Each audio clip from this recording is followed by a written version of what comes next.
it's Dr. Lauren here, one of the chiropractors at Caledon East on the Chiropractic. Today we're going to walk through flexibility. Why is it important to stretch? Should we be stretching at all?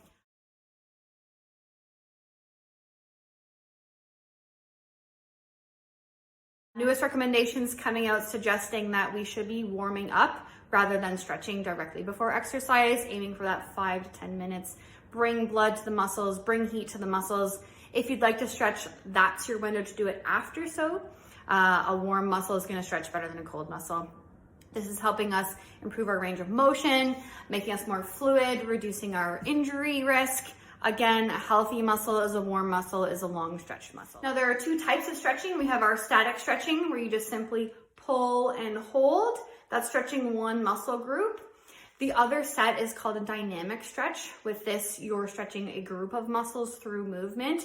So something like hip openers or even something like a jumping jack would be warming up the shoulder, stretching the muscles in the back, the shoulder, and the chest, giving you a more functional stretch over just a simple pull and hold. So let's walk through how do stretches even work.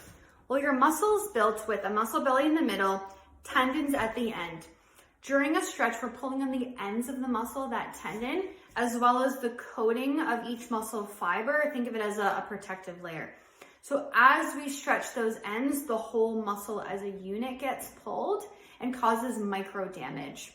That micro damage provides opportunity for us to build muscle, fill in the spaces, giving us a longer, more functional muscle belly at the end. So with that being said though, how do we make long-term changes? You have to be consistent. We have to be stretching every day, multiple times a day, and use it with movement. Stretch and move, stretch and move. I can't emphasize this enough. Your muscle has to learn over time. Again, if you don't use it, you will lose it. Now I'll walk you through in this next little part how we actually build muscle over time and how stretching can help us with that.